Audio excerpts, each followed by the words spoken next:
Le chapitre 1 d'économie, on étudiera la science de la rareté. Donc dans un premier temps, nous allons voir les 6 types d'agents économiques. Le premier type d'agent économique qu'on va étudier, ce sont les ménages. Donc c'est un ensemble de personnes vivant sous le même toit et ayant ou non des liens de parenté. Donc les ménages, ils occupent un rôle central dans l'économie pour 3 raisons. Dans la première, c'est qu'ils stimulent l'économie, c'est-à-dire qu'ils alimentent la demande en biens et en services. Ensuite, ce sont la force de travail. Donc c'est-à-dire que ce sont eux qui vont produire les richesses et les créer. Et ensuite, ce sont des acteurs majeurs du marché financier, c'est-à-dire que ce sont, grâce à leur épargne et à leur investissement, ils vont permettre de faire vivre le marché financier. Prenons par exemple un couple de 2 actifs avec 2 enfants. Ces personnes vont travailler, donc produire de la richesse, et grâce à cette richesse qui est produite, ils vont dépenser leur argent de 2 manières. Soit pour stimuler la consommation, donc acheter de la nourriture, acheter une maison, une voiture, etc. Ou stimuler l'économie en plaçant leur argent à la banque, ce qui va leur permettre de participer à l'épargne du pays. Donc leur argent, une fois à la banque, sera réinvesti par la banque dans d'autres projets, ce qui va permettre de faire tourner l'économie. On peut dire que les ménages ont une répercussion significative sur l'économie, c'est-à-dire que leur consommation va impacter l'ensemble de l'économie du pays. Le second agent économique, vous le connaissez bien maintenant, c'est l'entreprise, donc c'est-à-dire une unité économique qui a pour fonction de produire des biens et des services pour le marché. Donc le but de l'entreprise, c'est de faire de l'argent et de répondre à une demande, à un besoin. Par exemple, j'ai besoin de vêtements de sport, je vais aller chez Decathlon, je veux faire mes courses, je vais aller dans un supermarché, etc. Et les entreprises, elles vont avoir un rôle économique fort dans la mesure où elles vont employer des individus, donc qui font partie des ménages, et qui va leur permettre d'avoir des revenus. Le troisième agent économique dont on va parler, ce sont les ISBL-SM, donc c'est-à-dire les instituts sans but lucratif au service des ménages. Et là, on va parler d'agents économiques qui ont pour objectif de produire des services ou des biens non marchands, c'est-à-dire qui ne rapportent pas d'argent.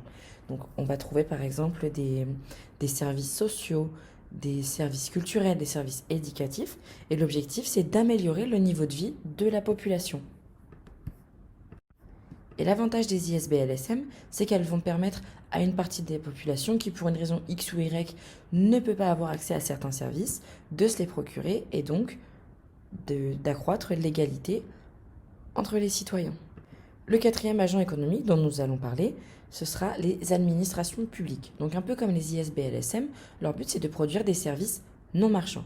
Mais cette fois-ci, les administrations publiques, elles ne sont pas financées par des personnes privées ou des entreprises, etc. Elles sont financées par les prélèvements obligatoires des citoyens, c'est-à-dire par les impôts ou par différentes sortes de taxes.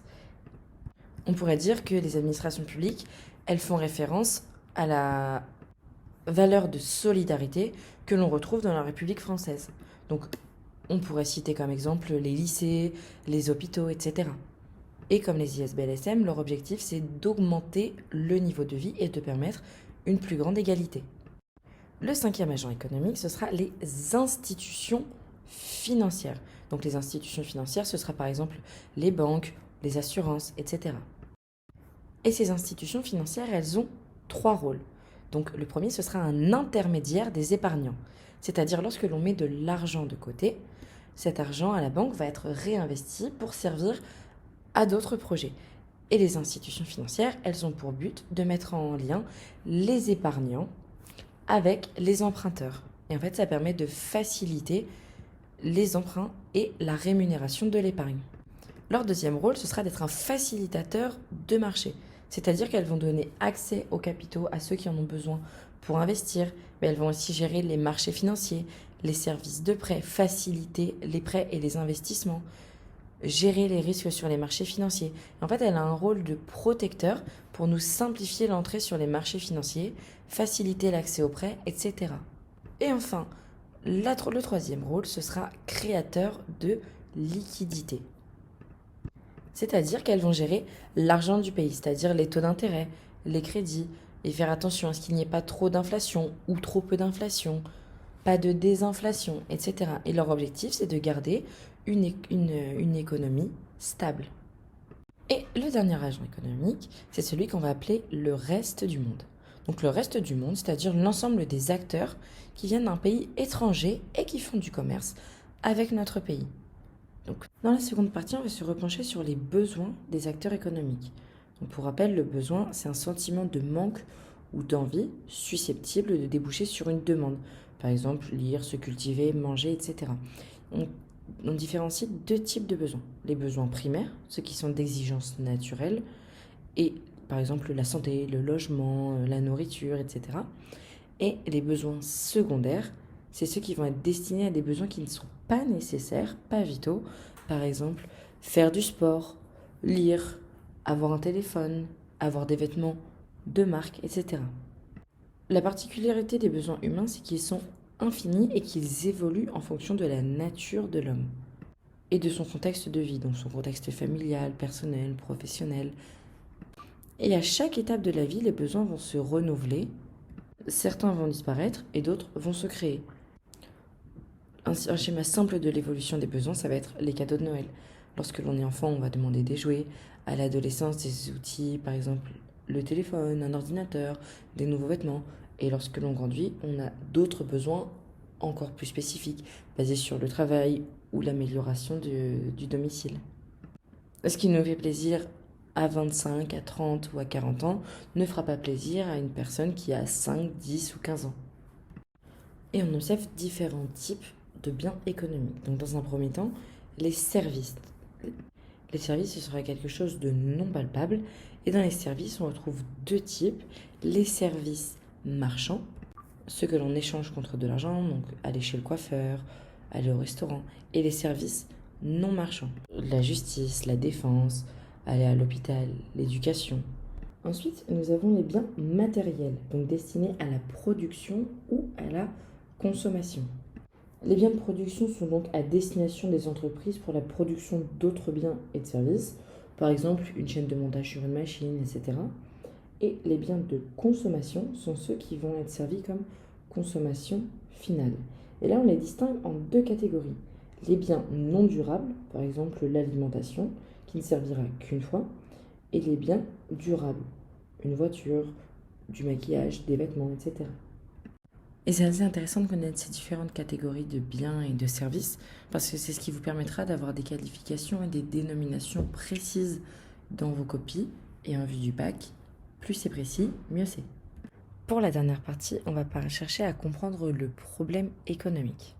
Donc d'un côté, on a tous les agents économiques, de l'autre côté, l'ensemble des besoins qui est expliqué, et enfin une vision assez claire du nombre de biens et de services que l'on peut mettre à disposition de ces agents économiques.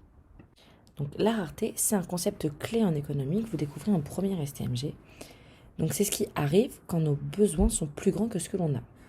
Donc un exemple simple, c'est celui d'une région qui manque d'eau à cause d'une longue période de sécheresse. Les habitants vont avoir plus besoin de boire que ce que les rivières sont capables de produire.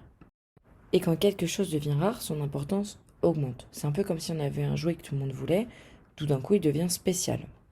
Là, avec l'exemple de l'eau, ça montre que les gens commencent à voir l'eau comme plus précieuse et commencent à réfléchir à comment l'utiliser lorsqu'il y en a moins.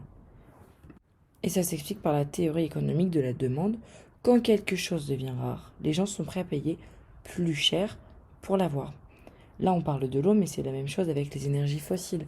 Ou lorsqu'il y a moins de pétrole ou de gasoil, les gens sont prêts à payer plus cher pour faire leur plein et continuer à faire rouler leur voiture. Donc en résumé, la rareté, ça nous pousse à faire des choix intelligents et à optimiser pour utiliser au maximum les biens et les services lorsqu'on dispose de peu. C'est important de comprendre ça et surtout quand la demande pour quelque chose augmente constamment. Pour comprendre ça un peu plus facilement, vous imaginez que vous avez un certain montant d'argent à dépenser. Si vous choisissez d'acheter quelque chose, ça signifie que vous ne pourrez pas acheter autre chose. Et là, il faut faire un choix entre les deux biens à acheter. Donc c'est ce qu'on va appeler l'arbitrage.